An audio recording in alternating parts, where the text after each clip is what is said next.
Hello everyone, Shri IAS academy में आपका स्वागत है। जैसा कि आप जानते हैं कि श्री आईएएस एकेडमी ने कई सारी सीरीज को लॉन्च किया है। उसी सीरीज के अंतर्गत ये हमारी इंडियन इकोनॉमी की बुक सीरीज है। इसके अंतर्गत हम प्रीलिम से रिलेटेड इंडियन इकोनॉमी को कवर करने की कोशिश करेंगे।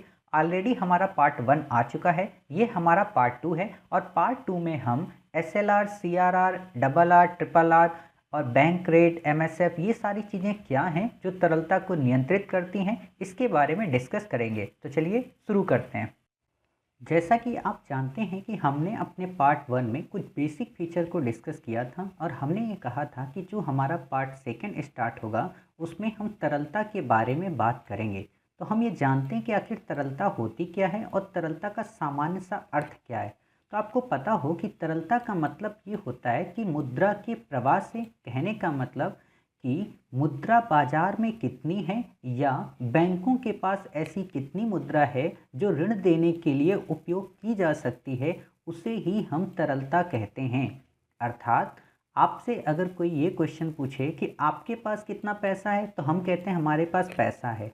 बट बैंकों के पास कितना पैसा है, तो उसी शब्दावली को हम तरलता वर्ड के रूप में उपयोग करते हैं। क्लियर? जैसे कि एक एग्जांपल के रूप में आपको बताऊं कि आप जब वैसे कोई भी वर्ड लिखते हो कि ये दिखाई पड़ता है, लेकिन जब आप पॉलिटी में कोई वर्ड लिखते हो तो वहाँ लिखते हो परिलक्षित। कहने का मतलब बात एक ही है लेकिन उनको कहने के शब्द अलग हैं। वही चीज़ है तरलता। क्लियर?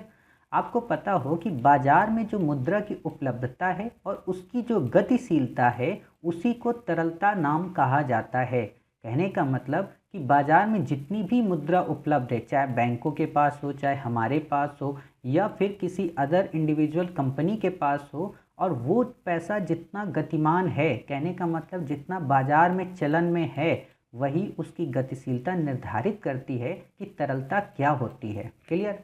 अब कभी कभी क्या होता है कि बाजार में तरलता बढ़ जाती है और कभी बाजार में तरलता कम हो जाती है। तरलता का बढ़ने का क्या मतलब? तरलता का बढ़ने का मतलब ये है कि बाजार में पैसा काफ़ी ज़्यादा आ जाता है, और तरलता का कम होने का मतलब कि बाजार में पैसा घट जाता है। जैसे कि आपको पता हो कि कोविड-19 की सिचुएशन के टाइम पे बाजार में पैसा कम हो गया, इसीलिए आप देखोगे कि बार बार जो इकोनॉमिस्ट के एक्सपर्ट हैं उन्होंने कहा कि सरकार को बाजार में पैसा बढ़ाना चाहिए, यानी कि तरलता को बढ़ाना चाहिए। और इसी समय आप देखोगे कि कई सारी बैंकें जो आपको लोन देने के लिए बार बार आती रहती हैं ताकि आप पैसा लो, काफ़ी चीज़ें परचेज करो, जिससे इकोनॉमिक एक्टिविटीज़ को बढ़ावा मिले। क्लियर? तो हम देखते हैं कि तरलता का नियंत्रण कैसे किया जाता है। आपको पता हो कि तरलता का नियंत्रण 2 लोग करते हैं। यूपीएससी ने एक बार क्वेश्चन पूछा था कि क्या तरलता का नियंत्रण केवल भारत सरकार करती है या फिर केवल आरबीआई करती है? तो आपको पता हो कि नहीं, भारत सरकार व आरबीआई दोनों तरलता का नियंत्रण करती हैं।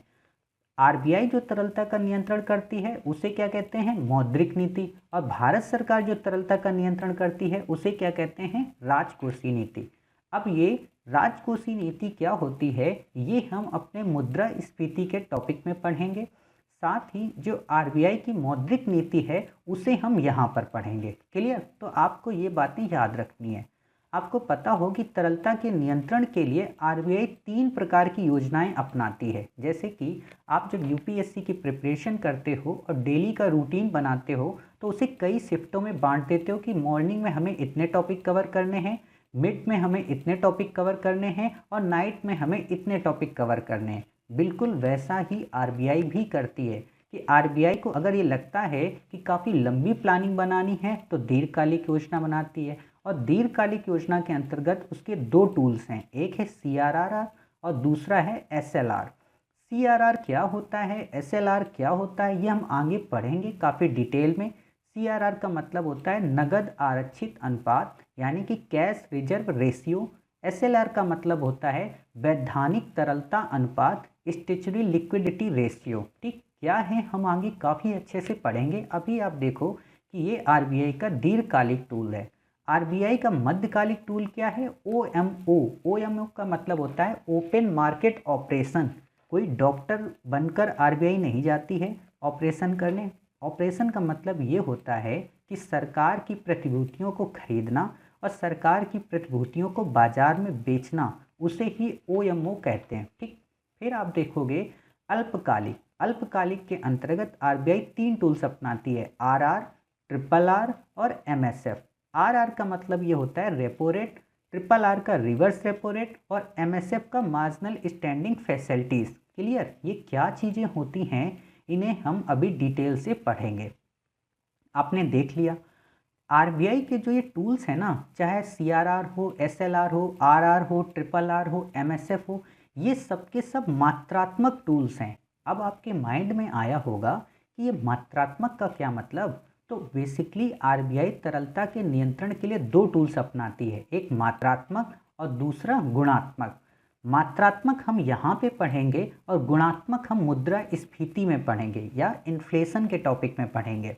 वहाँ पे मैं ये सारी चीज़ें फिर से रिवाइज करा दूंगा, आप बिल्कुल निश्चिंत रहिए और आप स्टोरी के रूप में ही पढ़ेंगे, आपको किसी भी प्रकार की कोई प्रॉब्लम नहीं आएगी, क्योंकि ऑलरेडी मैंने सारे टॉपिक एक सीक्वेंस में ही लगाए हैं। ठीक, तो आप देखोगे मात्रात्मक के अंतर्गत CRR आता है, SLR आता है, RRR आता है, RR आता है, OMO आता है, ये सारी चीज़ें आती हैं। और गुणात्मक में क्या होता है कि RBI कुछ चयनित क्षेत्रों पे ही वर्क करती है। कहने का मतलब, अगर RBI को लगा कि बैंकें ज़्यादातर अपना जो फाइनेंस है वो कोल सेक्टर को दे रही हैं, तो कहेगी कि आप एग्रीकल्चर को दो। अगर देखा कि बैंकों ने अपनी इंटरेस्ट रेट 9% की हुई है, तो उससे कहेगी आप 8% करो। कहने का मतलब वो सेक्टर स्पेसिफिक होते हैं। क्लियर? लेकिन जो ये होता है मात्रात्मक, ये सारी चीज़ों के लिए होता है, CRR, SLR। ठीक, तो आपने क्लियर हो गया कि इसमें क्या करती थी RBI की बाजार से काफ़ी बड़ी मात्रा में पैसे को खींचती है। ठीक, और वहाँ पे क्या होता है, वहाँ पे फिक्स होता है कि आप इस सेक्टर पे वर्क करोगे। तो आप समझ गए मात्रात्मक और गुणात्मक का क्या मतलब है। कई बार UPSC क्वेश्चन पूछ लेती है कि RBI के मात्रात्मक टूल्स कौन कौन से हैं, तो आपको बताना पड़ता है कि CRR है, SLR है, RR है, RRR है। ठीक, फिर आप देखोगे कि RBI, जैसा मैंने आपको बताया ना, मात्रात्मक के साथ साथ गुणात्मक अपनाती है। मुद्रास्फीति के अध्याय में हम पढ़ेंगे, ऑलरेडी मैंने आपको यहाँ लिख दिया है। फिर आप देखोगे CRR, जैसा कि नाम से ही पता है। देखिए, आप इस टॉपिक को बिल्कुल आराम से पढ़िए, याद करने की कुछ भी ज़रूरत नहीं है, अभी अपने आप आपको खुद ही याद आ जाएगा। जैसे देखो, CRR का क्या मतलब होता है, कैश रिजर्व रेशियो, यानी कि नगद आरक्षित अनुपात। क्लियर?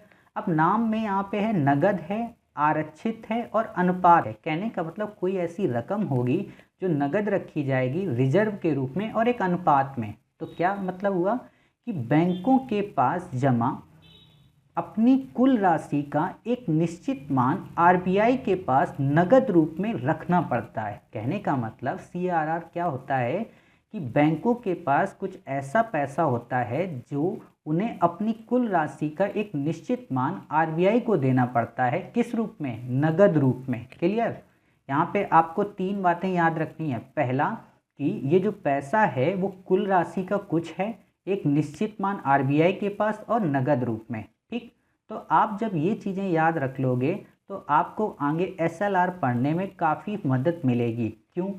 क्योंकि जो SLR होता है वो स्वयं के पास रखना होता है। ठीक, अब आप देखोगे, आपसे क्वेश्चन ये पूछा जा सकता है कि वर्तमान में क्या इस पर कोई ब्याज मिलता है? तो नहीं, वर्तमान में इस पर किसी भी प्रकार का कोई ब्याज नहीं मिलता और इसका वर्तमान में मौद्रिक नीति में कितना मूल्य है? 4%। ठीक, अभी आपको लग रहा होगा कि ये तो कुछ समझ में ही नहीं आया, तो मैं आपको बताता हूँ। देखो, जैसे आपको पता है कि मान लीजिए बैंकों के पास 100 रुपये टोटल हैं। ठीक, अब 100 रुपये में RBI कहेगा कि आप गारंटी के रूप में हमें 4 रुपये दो। ठीक, तो बैंकों ने 4 रुपये जब दे दिए तो कितने बचे बैंकों के पास? 96। अब आप बताओ, अगर कल से RBI कह दे कि आप हमें 4 नहीं, आप हमें 10 रुपये दो, तो क्या होगा? इनके पास कितने बचेंगे? 90। कहने का मतलब जब बैंकों के पास पैसा कम होगा और लोग जब जाएंगे कि भाई साहब आप हमें पैसा दीजिए, तो बैंकें अपनी इंटरेस्ट रेट बढ़ाएंगी कि कम करेंगी? बढ़ा देंगी। और जब अपनी इंटरेस्ट रेट बैंक बढ़ा देंगी तो लोग पैसा लेंगे या कम लेंगे? कम लेंगे। और जब लोग पैसा कम लेंगे तो आप बताइए वो चीज़ें कम परचेज करेंगे कि ज़्यादा? कम परचेज करेंगे। और जब चीज़ें वो कम परचेज करेंगे तो बताइए महंगाई में कमी आएगी कि बढ़ोतरी होगी? कमी आएगी। क्लियर? कहने का मतलब जब भी RBI CRR को बढ़ाएगी तो महंगाई कम होगी। ठीक, और जब भी CRR को घटाएगी तो महंगाई बढ़ेगी। क्यों? क्योंकि जब सीआरआर बढ़ा देगी, कम कर देगी सॉरी, तो आप देखेंगे जब सीआरआर कम किया तो बैंकें अपना इंटरेस्ट रेट क्या करेंगी? कम कर देंगी। और जब बैंक अपना इंटरेस्ट रेट कम कर देंगी तो लोग ज़्यादा से ज़्यादा पैसा परचेज करेंगे, ज़्यादा से ज़्यादा वो लग्जीरियस गुड खरीदेंगे, और जब लग्जीरियस गुड्स ज़्यादा से ज़्यादा खरीदेंगे तो ऑलरेडी मार्केट में महंगाई आ जाएगी। क्लियर? तो वही बात यहाँ पे नीचे आपको देखने को मिलेगी कि जो सीआरआर होता है वो अगर बढ़ाया जाए तो बैंकों के पास पैसा जमा कम हो जाता है, ब्याज दर वो बढ़ा देते हैं, जिससे महंगाई और मुद्रास्फीति नियंत्रित होती है। क्लियर? कहने का मतलब सीआरआर बढ़ाओगे तो महंगाई कम होगी। ये इतनी बातें आपको याद आ गई? ठीक, चलिए अब दूसरा देखते हैं एसएलआर। एसएलआर का मतलब होता है स्टैट्यूटरी लिक्विडिटी रेशियो। कई बार यूपीएससी ने इस पे क्वेश्चन पूछा है, इसलिए आपको ये याद रखना है। इसका हिंदी में मतलब होता है वैधानिक तरलता अनुपात। क्या मतलब है इसका? तो आप देखेंगे कि बैंकों के पास उपस्थित सभी पूंजी का वह अंश जो उसे नगद, स्वर्ण, सरकारी प्रतिभूतियों के रूप में अपने पास रखना होता है। क्लियर? यहाँ पे 3 अंतर हैं। आप देख रहे होंगे इसमें क्या है कि आप इसमें नगद भी रख सकते हो, स्वर्ण के रूप में भी रख सकते हो, और सरकारी प्रतिभूतियों के रूप में भी रख सकते हो। और एक और बात कि आप अपने पास रख सकोगे, ना कि आरबीआई के पास। क्लियर? यानी कि सीआरआर से ये 3 बातों में भिन्न है कि ये नगद रखा जा सकता है, स्वर्ण के रूप में रखा जा सकता है, सरकारी प्रतिभूतियों के रूप में, और अपने पास। ठीक, जबकि सीआरआर में तो ये नहीं होता, वहाँ नगद होता है। आप देखोगे इसकी जो वर्तमान सीमा है वो 20.75% है, या आप मान लो ये 21 है। ठीक, अब आप बताओ कि अगर जो आरबीआई है वो 100 रुपये मान लो टोटल बैंकों के पास है। ठीक, आरबीआई ने कहा कि आप 20 रुपये एसएलआर के रूप में हमें दीजिए, तो बैंकों के पास कितना बचा? बैंकों के पास बचा 80 रुपये। अब आरबीआई कल को कह दे कि नहीं भाई साहब आप हमें 30 रुपये दीजिए एसएलआर के रूप में, तो बैंकों के पास कितना बचा? 70। अब जब 70 बैंकों के पास बचेगा, यानी कि पहले के अपेक्षा कम रुपए होगा, तो लोग ज़्यादा अगर डिमांड करने वाले हैं तो बैंकें क्या करेंगी? अपनी इंटरेस्ट रेट बढ़ा देंगी। और जब वो अपनी ब्याज दर बढ़ा देंगी तो लोग कम से कम उनसे लोन लेंगे, और जब कम से कम लोन लेंगे तो लोग ज़रूरत की ही चीज़ें खरीदेंगे, बाकी चीज़ों में पैसा इन्वेस्ट नहीं करेंगे। और जब बाकी चीज़ों में पैसा इन्वेस्ट नहीं करेंगे तो चीज़ों के दाम गिर जाएंगे, और जब चीज़ों के दाम गिर जाएंगे तो महंगाई अपने आप नियंत्रित हो जाएगी या महंगाई कम हो जाएगी। क्लियर?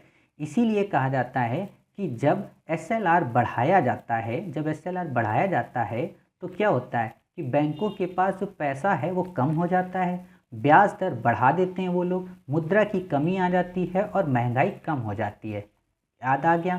कहने का मतलब चाहे सीआरआर हो चाहे एसएलआर हो, अगर इनको आप बढ़ाओगे तो क्या होगा? महंगाई कम हो जाएगी। क्लियर? ऐसे आपको याद रखना, यूपीएससी कई बार ऐसे ही क्वेश्चन पूछती है कि सीआरआर बढ़ाया गया तो महंगाई पर क्या प्रभाव पड़ेगा, या मुद्रास्फीति के पे क्या प्रभाव पड़ेगा, तो आप बता दोगे, वो नियंत्रित हो जाती है। ठीक, फिर आप देखोगे इस पर बैंक लाभ कमा सकती लेकिन प्रयोग नहीं कर सकती। आप उसमें देखोगे लाभ नहीं कमा पाती, बट इसमें आप लाभ कमा सकते हो। ठीक, आपको पता हो 2007 को एक अध्यादेश जारी करके एसएलआर की जो न्यूनतम सीमा है उसे समाप्त कर दिया गया। कहने का मतलब अब जो न्यूनतम सीमा होती है ना 20 अब ये ज़रूरी नहीं है, आप कितना भी रख सकते हो। ठीक, फिर आप देखो ओएमओ का क्या मतलब? Open market operation. ऑपरेशन से आप बिल्कुल मत समझा करिए कि डॉक्टर्स आएंगे और वो ऑपरेशन करेंगे। ऑपरेशन का मतलब है खुले बाजार की प्रक्रिया। खुले बाजार की प्रक्रिया का क्या मतलब? कि जो सरकारी प्रतिभूतियां आरबीआई के पास होती हैं वह उनका क्रय विक्रय खुले बाजार में करती है, इसे ही खुले बाजार की प्रक्रिया कहा जाता है। अब आपके मन में आया होगा कि सर ये सरकारी प्रतिभूतियां क्या होती हैं? तो आपको पता होगा कई बार आपने अपने घर में या आपने स्वयं अगर कोई प्रॉपर्टी खरीदी हो, या आप रूम रेंट के लिए जब एग्रीमेंट कराने जाते हो तो 10 रुपये का आप एक स्टाम्प परचेज करते हो ना, उसी को सरकारी प्रतिभूति कहते हैं। क्लियर? उसमें आप लिखते हो कि मैं 1 साल तक या 12 महीने तक या 11 महीने तक इस रूम में रहूँगा। ठीक, वो एग्रीमेंट ही होता है। तो वो व्यक्ति जो भी वो सरकारी प्रतिभूतियां खरीदता है उसको 10 रुपये की थोड़ा ना मिली होगी, उसको तो 8 रुपये 9 रुपये की मिली होगी। सरकार क्या करती है, जब उसको पैसे की ज़रूरत पड़ती है ना तो वो प्रतिभूतियां जारी करती है, या उसको जब ये लगता है कि लोगों के पास पैसा काफ़ी ज़्यादा मात्रा में आ गया है तो वो क्या करेगी, पैसा अपना स्टाम्प जारी करेगी और कहेगी जिसको मर्जी आए खरीद ले। तो होगा क्या, मान लीजिए सरकार का 100 रुपये का स्टाम्प है, उस पर 100 रुपये लिखे हैं, ठीक। सरकार ने कहा कि आप लोग हमसे इसे 80 रुपये में परचेज कर लो। तो आप बताइए, ये सरकारी प्रतिभूति है और 100 की 100 में बिकेगी। अभी ये 80 रुपये में आपको दे रहे, तो आप अपना सारा पैसा क्या करोगे, इसी प्रतिभूति में लगा दोगे। आप सोचोगे भाई सरकारी प्रतिभूति खरीद लो और 5 से 10 दिन बाद हम बेच लेंगे, तो 100 रुपये में बिक जाएगी, 20 रुपये प्रॉफिट तो मिल ही जाएगा। तो होगा क्या कि आप अगर कार परचेज करने गए हो, ठीक है ना, तो आप कार नहीं परचेज करोगे, आप क्या करोगे, सरकारी प्रतिभूति खरीद लोगे। और जब सरकारी प्रतिभूति आप खरीद लोगे तो कार आप खरीदोगे नहीं। जब आप कार नहीं खरीदोगे तो कार के दाम नहीं बढ़ेंगे, और जब कार के दाम नहीं बढ़ेंगे तो कार में महंगाई नहीं आएगी। कार तो एक एग्जाम्पल है, कहने का मतलब कोई भी आइटम आप खरीदने जा रहे होगे तो आप पैसा अपना इधर कर दोगे तो आप वो चीज़ नहीं खरीद पाओगे, इससे महंगाई नियंत्रित हो जाएगी। फिर क्या होता है, जब आप कोई भी आइटम नहीं खरीदते हो तो सरकार क्या करती है कि आपकी प्रतिभूति बेच कहेगी कि ऐसा है, आप लोग अपनी प्रतिभूति अब हमें बेच लो 100 रुपये की। अगर सरकार को ये लगा कि आप कोई इकोनॉमिक एक्टिविटी नहीं कर रहे हो, बिल्कुल लेके बैठ ही गए हो, तो सरकार बेचती भी है और वापस खरीदती भी है। इसे ही कहा जाता है क्रय विक्रय, यानी कि खुले बाजार की प्रक्रिया। समझ गए, कहने का मतलब सरकार अपनी प्रतिभूतियां जारी करती है, अगर आपने उसे खरीद लिया अच्छी बात है, महंगाई नियंत्रित। आपने अगर सरकार ने देखा कि इकोनॉमिक एक्टिविटी बंद हो गई तो सरकार कहेगी भाई साहब आप अपनी जो प्रतिभूतियां परचेज की हैं वो हमें महंगे रेट पर बेच दो। इससे क्या होगा, मार्केट में पैसे का फ्लो हो जाएगा। तो इसी को कहते हैं OMO। क्लियर, ये मध्यकालिक नियंत्रण विधि है, आपको पता है। जैसा कि आपको पता है RBI स्टॉक मार्केट या विज्ञप्ति के द्वारा सरकारी प्रतिभूतियों को बाजार में उतारती है। अभी स्टॉक मार्केट क्या है, तो हमारा अगला टॉपिक ही स्टॉक मार्केट ही होगा 2 से 3 लेक्चर के बाद, तो उस पर हम इसको फिर से देखेंगे, ठीक। जिसकी सहायता से बाजार से बहुत कम समय में मुद्रा की बड़ी मात्रा का अवशोषण हो जाता है। आपको क्लियर हो गया। OMO की जो प्रक्रिया है सिर्फ बड़े बैंकों के लिए लक्षित होती है, जिसमें छोटे व मंझले शायद होगा, जिसमें छोटे व एक मिनट, हाँ, जिसमें छोटे व कमज़ोर बैंक लाभ नहीं कमा पाते। क्लियर, कमज़ोर बैंक लाभ नहीं कमा पाते। इसका प्रभाव बाजार तक पहुंचने में अधिक समय लेता है। समझ गए, इसका जो प्रभाव होता है वो काफ़ी टाइम ले लेता है, कहने वाले से तुरंत नहीं होता। और एक बात कि जो OMO की प्रोसेस है आप उसे दिन में, कभी भी, सप्ताह में, महीने में कितनी बार भी कर सकते हो, कहने वाला कोई लिमिट नहीं है, ठीक। इतनी बातें आपको क्लियर हुई। चलिए हम अगला देखते हैं RR का मतलब होता है रेपो रेट। रेपो रेट का सामान्य सा अर्थ क्या होता है, यह अल्पकालिक नियंत्रण है, कहने के लिए थोड़े समय के लिए। देखते हैं रेपो रेट क्या होती है। वह ब्याज दर जिस पर RBI अन्य बैंकों को अल्पकालिक ऋण उपलब्ध कराती है, कहने का मतलब कोई बैंक है उसे RBI से पैसे की ज़रूरत है। क्लियर, तो वो RBI के पास पैसे लेने जाएगी। जब RBI के पास पैसे लेने जाएगी तो RBI कहेगी ना कि भाई साहब हम आपको पैसा तो देंगे लेकिन कुछ आपको इंटरेस्ट रेट पे करनी पड़ेगी। तो जब ये इंटरेस्ट रेट पे करेंगे तो RBI इन्हें पैसा देगी। यानी कि किसी भी बैंक के द्वारा RBI को जो इंटरेस्ट रेट पे करनी पड़ती है RBI को, वो कहलाती है रेपो रेट। और इसी का उल्टा क्या होता है कि जब बैंकें अपना पैसा RBI के पास जमा करती हैं और जमा के एवज में RBI जो उनको ऋण जो इंटरेस्ट रेट प्रोवाइड करती है वो होती है रिवर्स रेपो रेट। क्लियर, अब आप ये बताओ कि जैसे हम रेपो रेट की बात कर रहे हैं, ठीक, अब अगर रेपो रेट, आप ये बताइए कि आप RBI अगर रेपो रेट बढ़ा दे, कहने का मतलब इनको लोन देने की जो ब्याज दर है अगर उसे बढ़ा दे तो बैंकों के पास पैसा महंगा आएगा कि सस्ता आएगा, महंगा आएगा।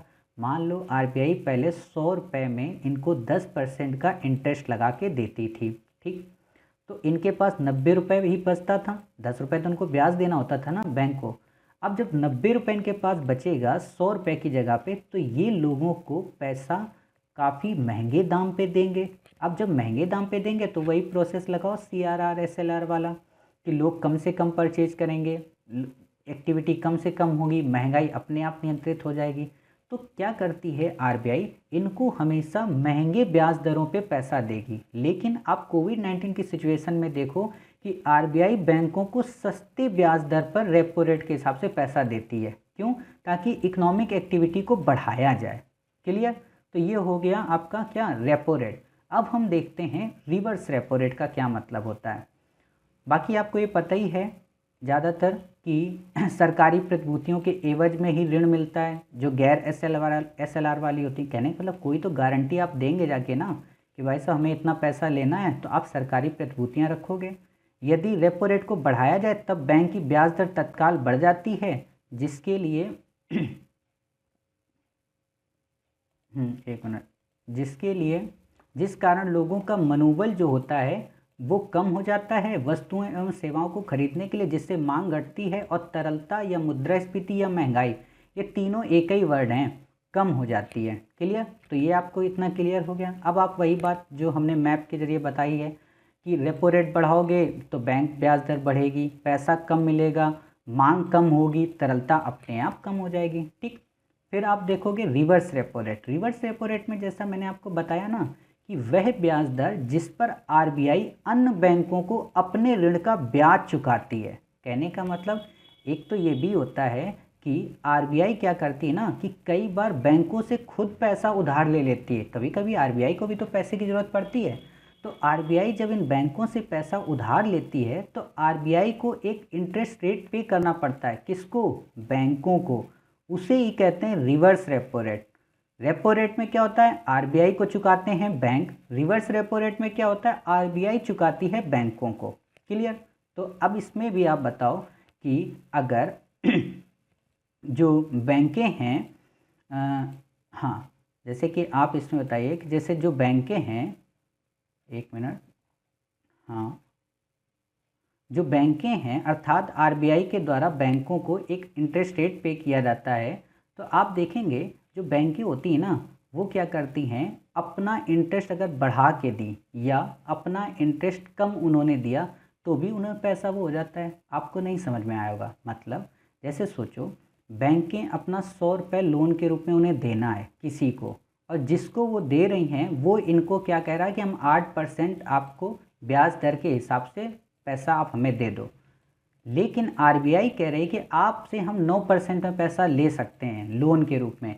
तो अब आप बताइए, बैंक आरबीआई को पैसा देंगी कि आम आदमी को पैसा देंगी? आरबीआई को देंगी। क्यों?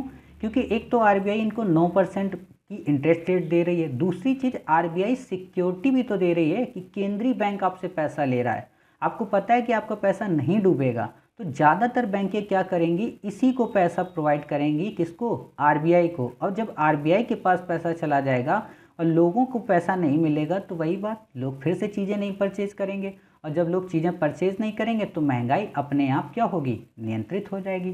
समझ गए? तो ये सारी चीज़ें एक्टिविटी होती हैं।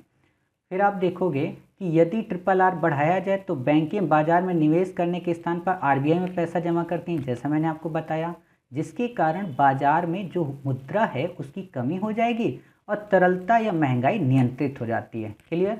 आपको ये डायग्राम फिर से देखो कि अगर हम रिवर्स रेपो रेट बढ़ाएंगे तो बैंकों के पास पैसा कम हो जाएगा। कहने का मतलब अगर आरबीआई इनको ज़्यादा ब्याज दर देगी तो लोग, बैंकें क्या करेंगी, पैसा आरबीआई के पास जमा कर देंगी, और जब आरबीआई के पास जमा कर देंगी तो बैंकों के पास पैसा कम हो जाएगा। लोगों को ये महंगे रेट पर देंगे और लोग कम से कम लेंगे, और जब कम से कम लेंगे तो कम से कम चीज़ें परचेज करेंगे, तो महंगाई अपने आप कम हो जाएगी। ठीक, फिर आप देखोगे ये अल्पकालिक ऋण 14 से 3 माह के लिए होता है। फिर आता है एमएसएफ। एमएसएफ का मतलब है मार्जिनल स्टैंडिंग फैसिलिटीज़। कहने का मतलब वह ब्याज दर जो आपातकाल में, कहने का मतलब कभी कभी क्या होता है ना कि उसी दिन पैसे की ज़रूरत पड़ती है, वो तो अल्पकालिक था, ये है आपातकाल में। वह ब्याज दर जो आपातकाल में एसएलआर में रखी गई सरकारी प्रतिभूतियों की एवज में आरबीआई को चुकाया जाता है, एमएसएफ कहलाता है। क्लियर? कभी कभी क्या होता है ना कि बैंकों को तुरंत पैसे की ज़रूरत होती है, तो तुरंत पैसे के लिए वो क्या करती हैं, जो सरकारी प्रतिभूतियां अपने पास रखी होती हैं ना, वो आरबीआई को उसी एवज में इंटरेस्ट रेट पे कर देती हैं। क्लियर? तो ये हो गया एमएसएफ। फिर आप देखोगे बैंक रेट।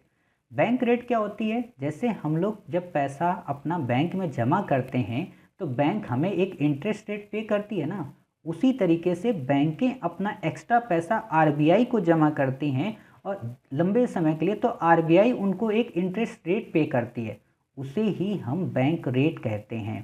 क्लियर? तो ये बातें आपको याद हो गई। फिर आप देखोगे बेस रेट। बेस रेट क्या होती है? वह ब्याज दर जिससे कम ब्याज दर पर बैंक किसी को ऋण उपलब्ध नहीं करा सकती। कई बार क्या होता है ना कि बैंकें काफ़ी कम इंटरेस्ट रेट पे लोन पे करती हैं। जैसे आप देखोगे कोटक महिंद्रा की अलग पॉलिसी है इंटरेस्ट रेट को लेके, आप एसबीआई की पॉलिसी अलग देखोगे, आप विजया बैंक की पॉलिसी अलग देखोगे, है ना। और कई बार तो आपने सुना होगा कि कई सारे बड़े उद्योगपतियों को 0% या 2% या 3% के इंटरेस्ट रेट पे लोन दे दिया जाता है। तो बैंकों ने डिसाइड किया कि भाई हम 5% से कम पे ना बिल्कुल किसी को नहीं देंगे। कोई भी व्यक्ति हो, या तो आप 5% पे दीजिए या तो 10% पे, ठीक, इससे कम नहीं। यानी कि 5% एक न्यूनतम सीमा हो गई, इससे कम पे किसी को ऋण उपलब्ध नहीं कराया जा सकता, और यही हो गई बेस रेट। क्लियर?